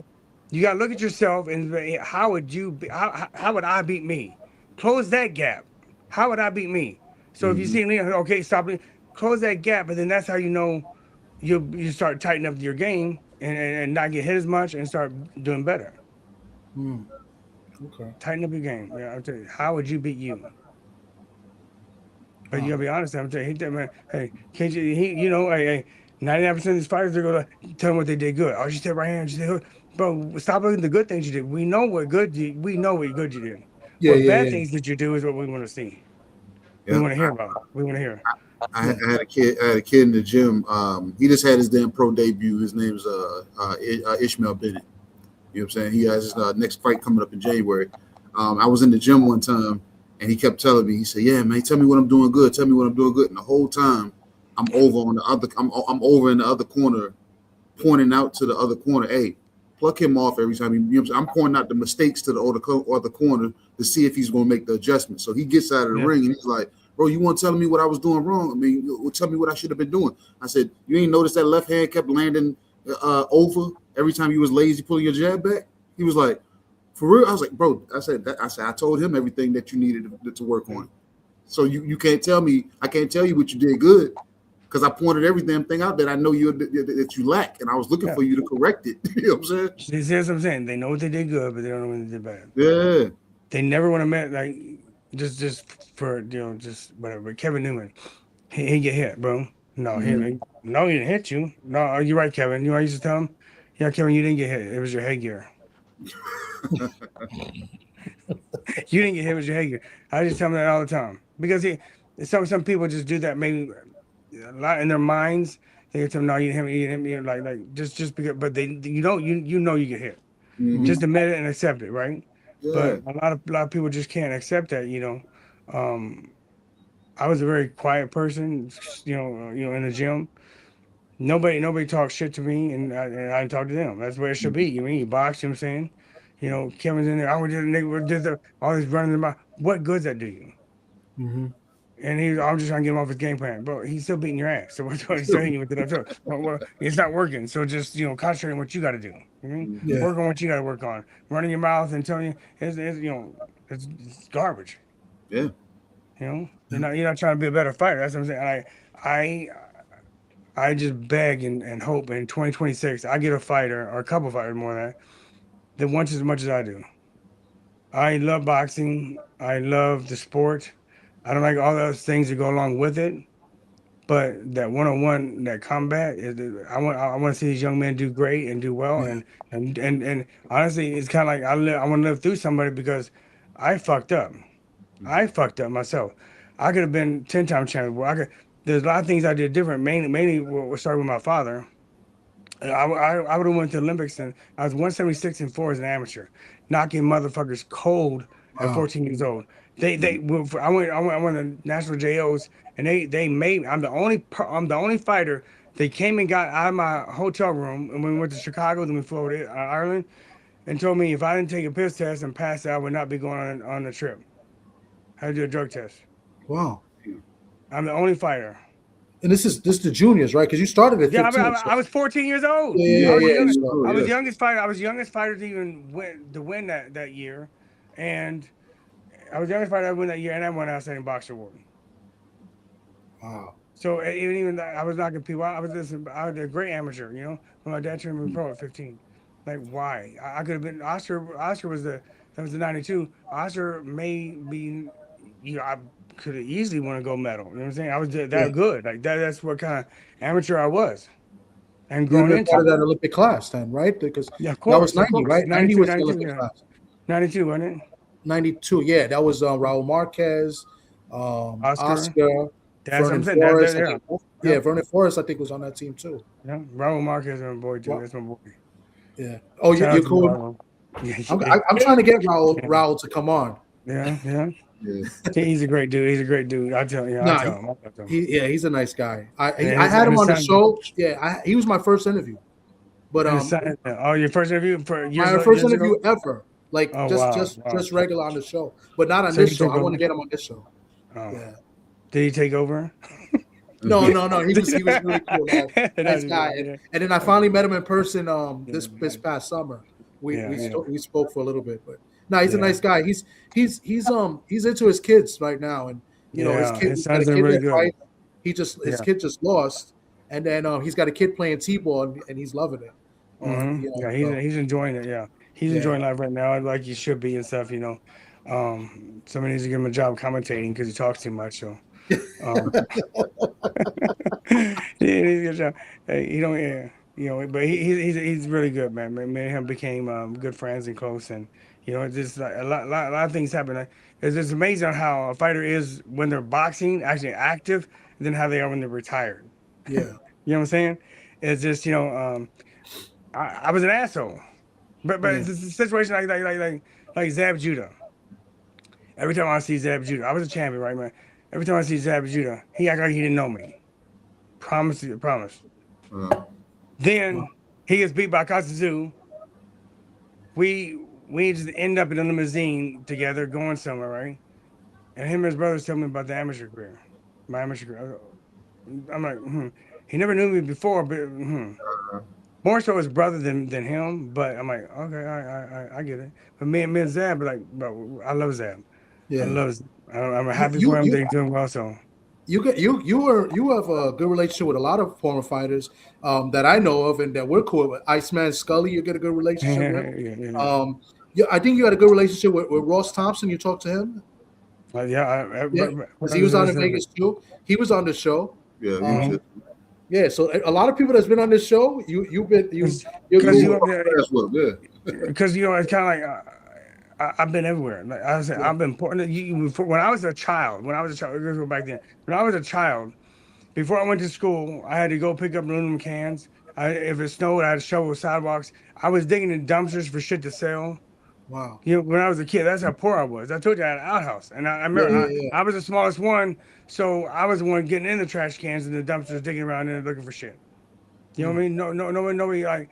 But then also on the other side, bro, I've been everywhere with every celebrity, every multi-millionaire, probably billionaire. I've been everywhere. I mean, I've had ups, I've had downs. I can relate to just about anybody because of just my life that I've had. Yeah. Wins, losses, screwed over. Fights you shouldn't win, won. I mean, like both sides. You know what I'm saying? I'm sure there's been some fights that I lost, that I won. You know what I'm saying? Yeah. But just because it was a bad day or something like that, not because they're a better fighter. It's just because I got lazy and didn't train properly or something like that. But I can relate with everybody. You know what I'm saying? Speaking of like my girl is Cuban, and to bring that up just because she's fighting for the bare knuckle world title January 31st down in Miami. Okay. And even like her, she's fighting for the 115 pound. She walks around at 115. She's doing it because she wants to be a boxer. She came from Cuba to be a boxer because when she came over, there's no women boxing. So now they're allowed to go to the gym, but nobody helps this young lady. She could be the first ever Cuban world champion in boxing or bare knuckle. She's doing bare knuckle, but no one wants to help her. Wow. No Cubans if it's a Cuban man, boys, well, they're the first, they're giving whatever. And so she thought that was going to be for her over here being Cuban, because she never had fights over there because they didn't allow boxing. Half the gyms wouldn't even let her in the gym. Wow. So she came over here to be that first, to be the one, to be that leader, to be, you know what I'm saying? And nobody's giving her opportunity. No one wants to give her opportunity. So that's just she's doing bare knuckle, and she's So now fighting she's for a doing bare world knuckle. title. Yeah, she's fighting for the bare knuckle world title. January 31st. Yep, down in Miami. Yep, BKB world title. There's so many things going on the 31st. A lot of big fights at 31st. There's a lot going. Yeah. Yeah. January is pretty stacked. Yeah. You know what I'm saying? What else is going on for you? Look. You Teofimo said, and Shakur is the 31st. I'll probably be at that fight. That's in the Garden. we got a fight card here in Richmond in the 24th. Yeah. Say it again. I said we got a fight card here in Richmond on the 24th. Okay. Yep. So this fights been all all throughout January. Amanda Yeah, Serrano started off first fight in January. Yeah. Yeah, because it's always like that in January because December's dead. Mm-hmm. So Yeah. Some people don't understand that. I know some people that don't understand that. Yeah. Look, Yeah, you said yeah. you said earlier, and you said it a few times throughout this, throughout this conversation. You said you just wish to come across a fighter that wants it as bad as you. Right. And But you know what that does? It kind of creates a damn avoided fighter. So if boxing was based off of merit, who should be world right. champion right now based off of that philosophy? Because like No, no, some of no, these, no, no, no, no, no, no. What I'm trying to say is training wise. uh-huh, Meaning this. Like when I'm telling you to do something and stuff like that, yeah, yeah, you get it. And you learn. You set your mind to it, and you want to do it. mm-hmm, I don't have to tell you to run because you're mm-hmm, gonna run. I don't tell you to jump rope. I tell you when to stop. mm-hmm, Like that wants it. Like if I show you stuff and get it down. There's me personally. I don't know it's just me or what, but I have this thing to where if I see somebody do something, I can mimic them mm-hmm, and I can copy, and that's what I'm asking to do is copy, right? And the mm-hmm. situation being, most of these guys can dance, right? Most boxers can dance as well, because they Yeah, got a little bit of rhythm. Not everybody, but so my thing is to impress a girl, they'll go learn to dance, and get it down like this, right? Because they want to impress a yeah, girl or do something, right? But you can't copy what the fuck I'm doing. That means you don't really want it. yeah, exactly. So if I'm showing you exactly precisely how to throw a punch, Mm-hmm, you can't get it after 6 months. You can't get. First of all, you should get it that day. But second of all, you can't get it, and you choose not to. That means you think you already know. You already know. So but coach, when you get somebody to actually fire off them cylinders that you asking for, you create a animal that everybody's gonna be scared of. They like, I'm not trying to deal with that damn animal. Look what Bones just created, man. so He so. actually was able to feed him into, But and this that's the point. motherfucker is a damn animal, and he's an avoided fighter now because he's too high of a risk. But that's the point, though. You know what I'm saying? I'm good. That's the point. Listen. What I like to do is this. The main thing is this. I like the guy who already has a loss Mm-hmm. or lost two, really wants it, but they're not getting out of they just need a little extra help. Mm-hmm. And they come with an open mind and willing to change those something. It's the thing about this is that the smallest little thing will make a huge difference. Mm-hmm. And people don't realize that. They think it's just very little. If you just sit and think about it and see things and how they are, watch the body movement. Watch your just watch the flow. Watch your hands. Just you will get it. Like you will get it. I I don't understand why. See, so my thing. It's funny because where I fucked up at, and I know about if a fighter was to um just watch tapes of himself and see, hey, look at the negative. You mean? I saw the negative in myself. I mean, what the fuck? I was embarrassed. I'm a fucking fighter, so I was so angry with myself. I didn't watch myself to improve myself. You understand? Like I didn't watch. I know what the good things I did. I already know the good things I did. I had to watch for that. But then I see people throwing jabs. What the fuck was going on? Why would I even do that? So Mm-hmm. I got angry instead of fixing them and watching them and fixing them. I just kept it as is because it was working. And nobody was telling me, hey, let's fix this. Let's clean this up so you won't take less chance of getting hit. You knock people out more. You hit more. No one helped me out like that. Like, and they should have. So somebody should have, I would think, but nobody did because I was just doing the things that I did. They were allowing me to keep doing them. Wow. Do you understand? You understand what I'm saying? Yeah. Yeah, it's not. Boxing's not hard. It's common sense. I mean, it's really common sense. You don't have to do all this fancy shit. Hey, one of the greatest of all time. Who was he? Muhammad Ali. A 1-2 beat the fuck out of everybody. Yeah. He threw hooks, but 1-2. What basic as fuck? Basic over. But that's why I like Earl Spence beaming. Of course, there's exceptions because Bud's the best, but Earl was basic, but had a great Yeah. jab. You Mm-hmm. mean, but when he really impressed me when he fought Mikey Garcia because I was like, Mikey's gonna get him because Mikey can fight, bro. That's my boy. But then when he beat Mikey with it and he threw that jab and took that left hook away, he's a genius. Yeah. Just basic wins, basic Fundamentals. wins. Just basic shit. I'm trying to, on that topics. Yeah. Anything else for him, Thomas? Nah, man, this has been great, man. Bones, man. We definitely want to have you again, but this was This was very great, man. I appreciate you coming on with us, man. This was Are you awesome. guys trying to shut me up right now? Is that what you're No, saying? no, no, no. I just kidding. No, I like to I fuck got around one and jokes last. like that, you know. So. Yeah, I got one last damn point. You know what I'm saying, that you can wrap this whole show up with. You know what I'm saying? Hey, Tell the fans one thing that they completely get wrong about boxing. And like we said earlier, we talked about Jake Paul with the new Gen Z fans and how they're flooding in, and a lot of them really don't know shit about boxing. What Roger Mayweather would say, and then you got the old side of boxing that is not appreciating all the shenanigans that goes on to lead up with fights and shit. Right. So what are people getting wrong? I mean, they're getting the whole wrong perception. First of all, hey, like you and I both said, Jake can fight a little bit. It ain't like he can't fight and he's fighting these people. He can fight a little bit, and he's holding his own a little bit. You mean as much as he can. He's putting eyes on boxing, which it needs to be. But the biggest thing and the most, even the wealthy people, boxing is for poor people, because the rich people don't understand. Like, it's an art, it's a form. Very few people really honestly get hurt, tragically hurt in boxing, MMA, karate, race driving, but people get killed all the time. You know, no, it's not baseball. Know what I mean? Look at football. More people get injured from football than boxing, but yet they beg their kids and push their kids to play football. Why? It's not as dangerous as they think it is, as long as the right people are behind them, not just anybody throwing a towel over the shoulder saying, "Hey, I'm a coach."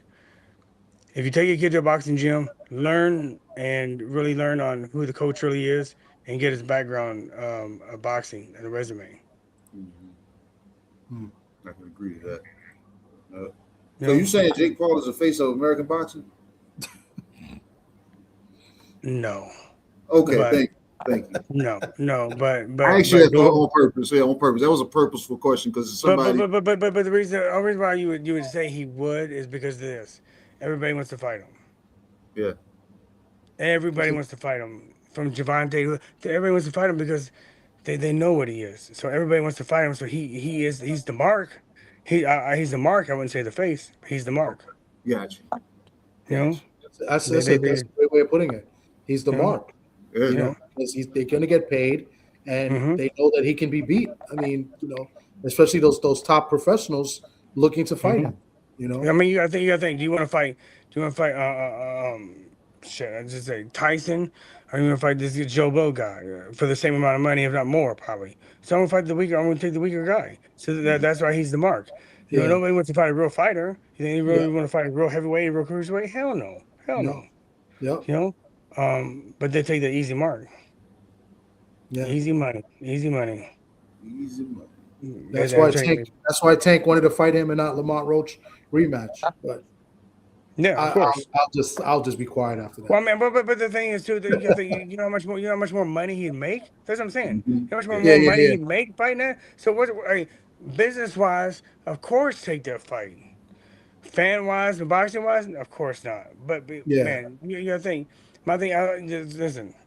I know Cameron was the nicest guy. Cameron was a fucked up person, right? But Cameron also taught me a lot. I told you we talked. I got him so many fighters signed.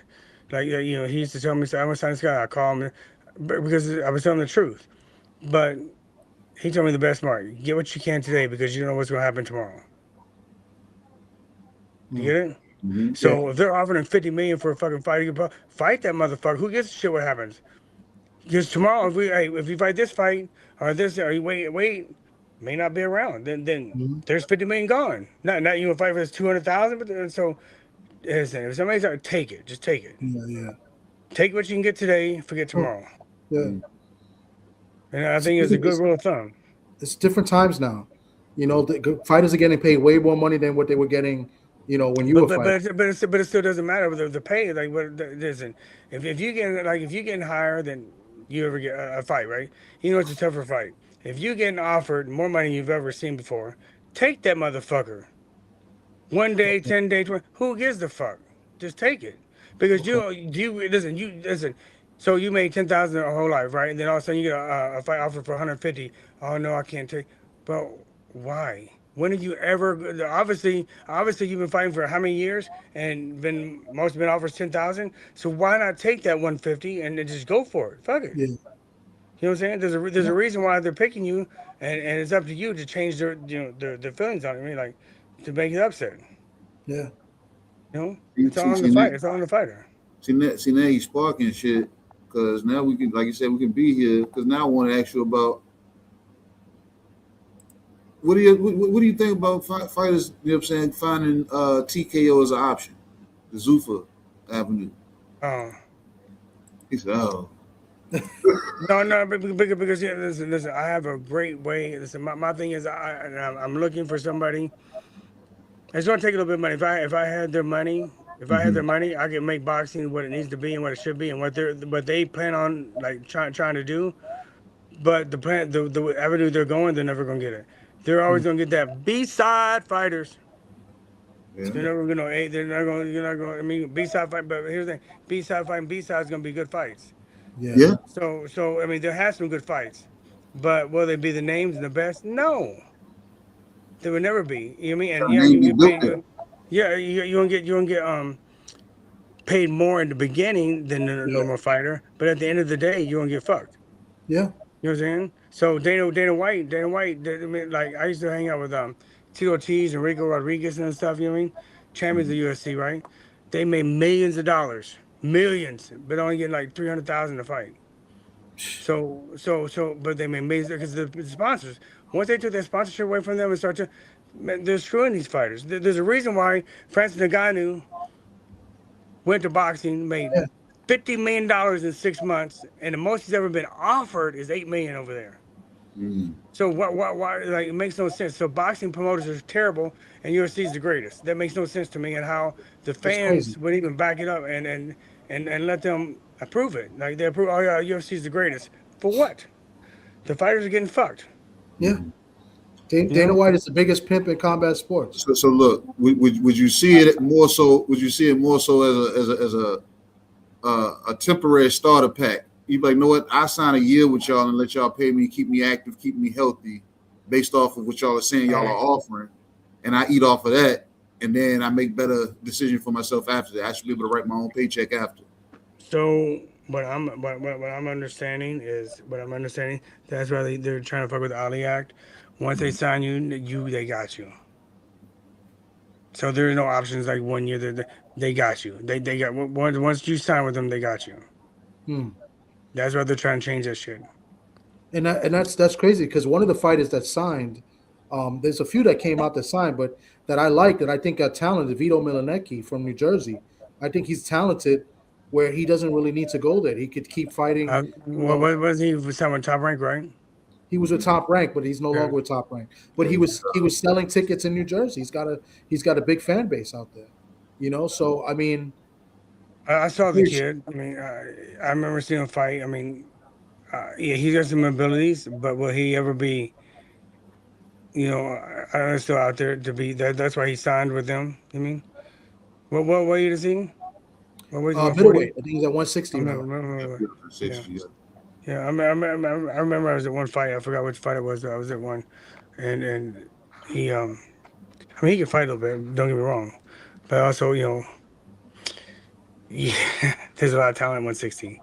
Yeah. Yeah, it's out there. So hey, cutting that down, like eliminating a lot of shit, like Simon TKO, especially being brand new. You know how easy it is to be a world champion when you're the first one to fight for it. That's So true. it's a 50-50 chance of being world champion. So then let's go to the chase. So you can say I'm a world champion, and that's then what happened with all these guys. He could be like the face of that promotion for a while. So I Yep, mean, yep. yeah, it's a bit. I was shocked that a guy like him would be there. Yeah, but the other thing, it's like bare knuckle, right?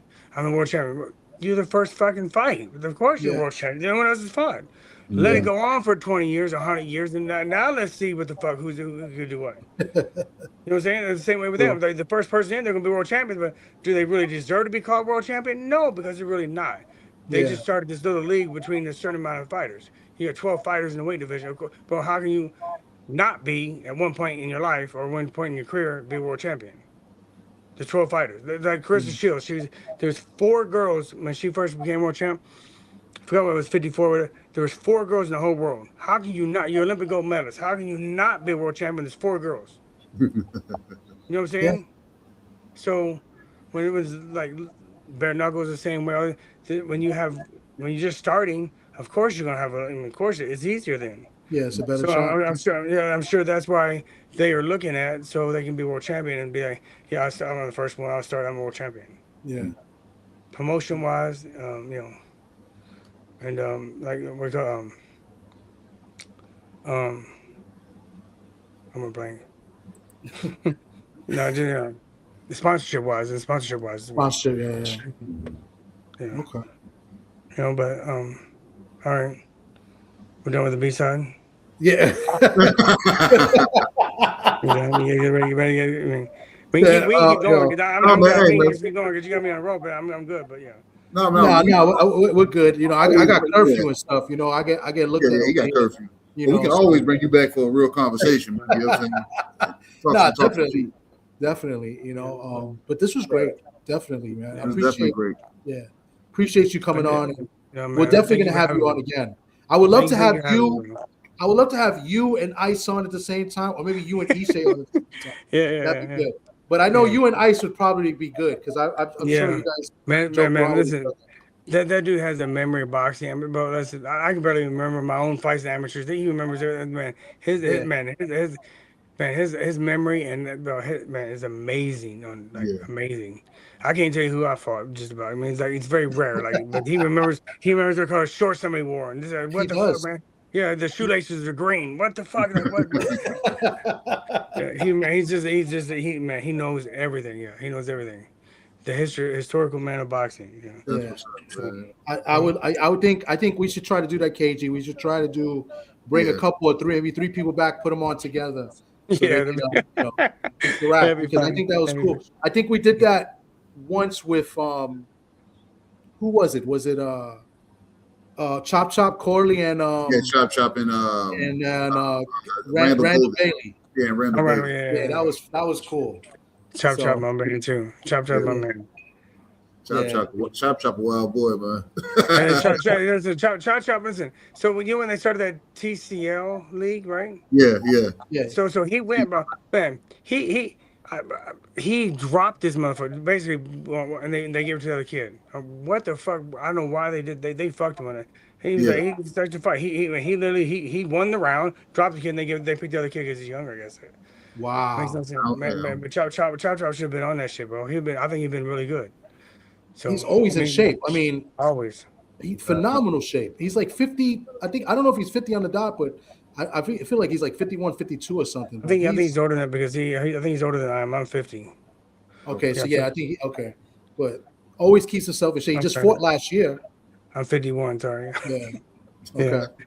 Yeah, he's doing still fighting, but I start. The reason why I don't work out is because my mentality, my attitude. If you guys can't tell, and if someone smarts off, if I was in shape and been working out, but let's go.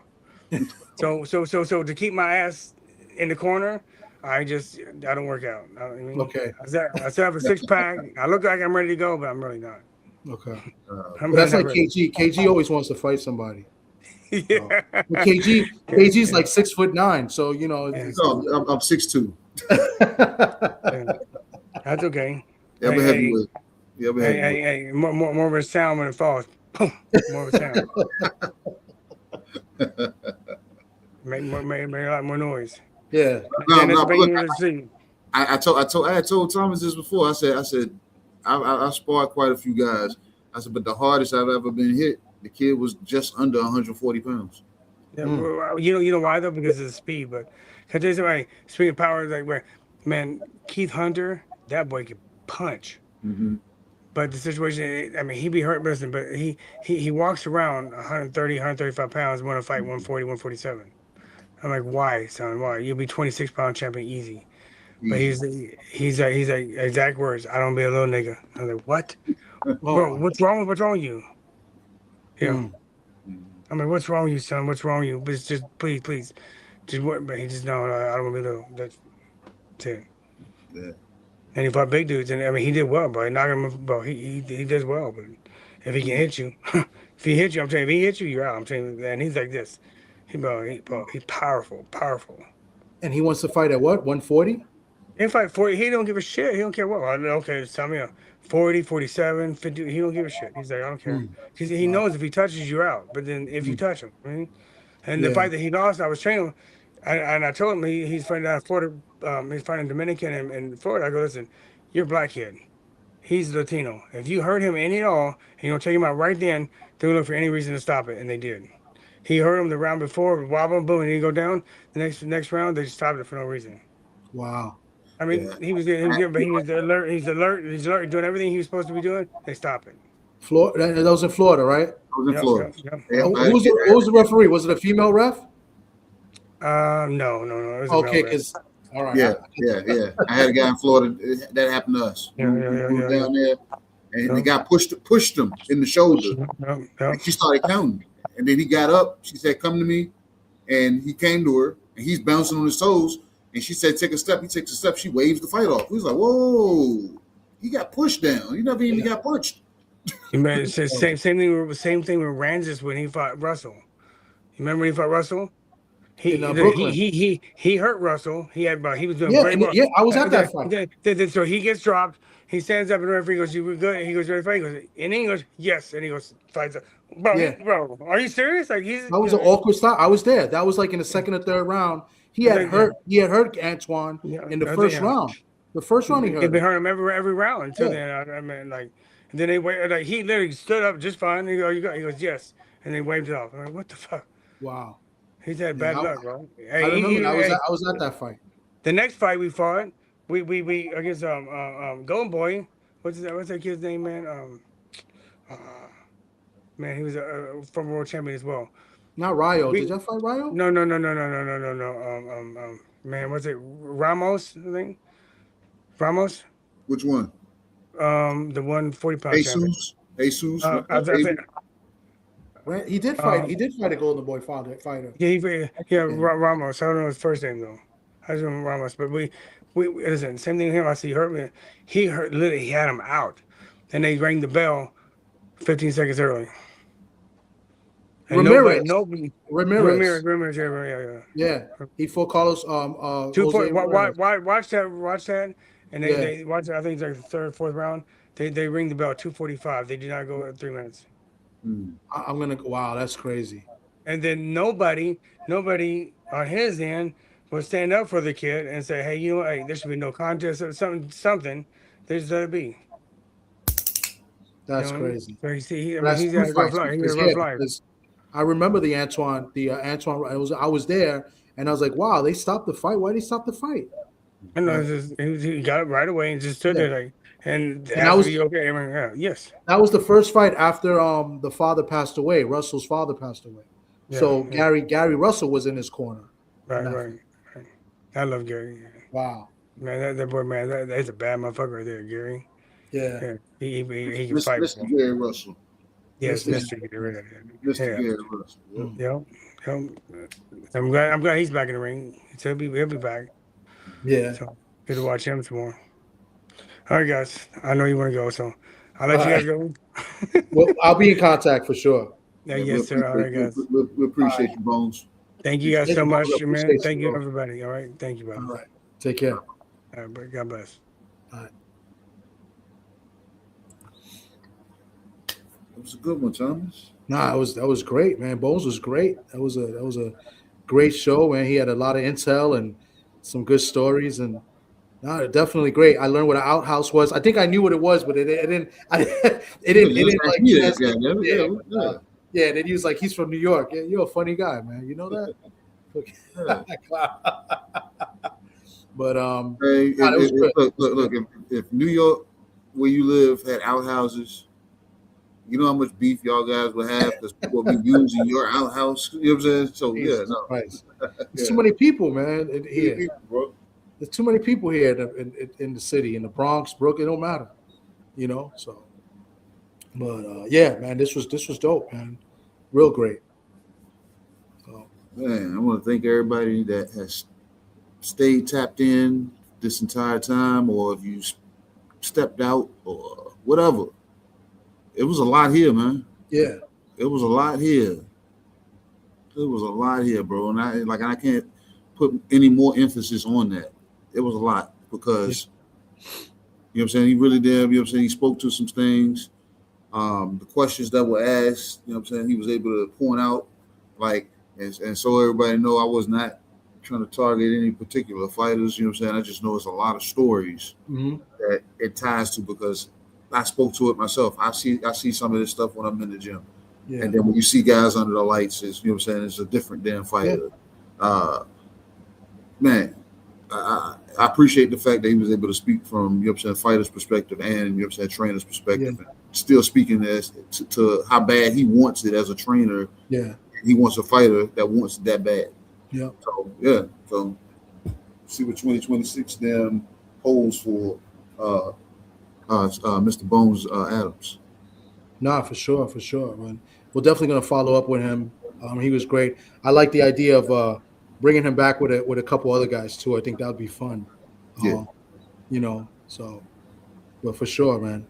But I gotta go because I gotta go take care of something here, and you know, you don't want me to get beat up by the missus here. I think you do. I think you do want me to get beat up by the missus. I don't, man. For sure purposes, I want the chat to know that it might knock some screws straight. You know what I'm saying? I don't know. You know what I'm saying? Well, I already got it messed up. Hopefully, they could, see what's good in here. It just feels a little awkward. So tomorrow I got to follow up. Hey, look, check this out. If you taking care of something, stop by the store on the way. Go in and dig through this little circle thing. They got straws in it. Pick you one and suck that shit the fuck up. Nice. Thank you for that. Always KG with the greatest words of wisdom. I appreciate that. Freaking jerk, bro. I try when I can. And it's funny because speaking of straws, technically, you're not supposed to sip through a straw. They tell you don't use a straw, right? When they take a tooth out. Yeah. So, but you just told me to suck it up. Great, thanks. Nice. Oh man, I definitely appreciate everybody that came through. We saw you in the chat. Hopefully, people enjoyed it and watch on the replay. This was another good one. Like every other one is a good one. You know, we get different aspects from different fighters and people that we bring on and different stories. You know, and it's educational purposes, right? So we learn a lot. We also learned how me and KG got one of the picks right in the fight pool as well. So I don't know if Oddfellow was watching. Hey, look. That season is now over. That season is now over, so it's outside the statutes of limitation. Okay, yeah, that's true. We should be clean. Yeah. But I can see Oddfellow now, like, like he hit with the So I'm sure he might remind you later or the next time you guys speak or you guys go live. But yeah.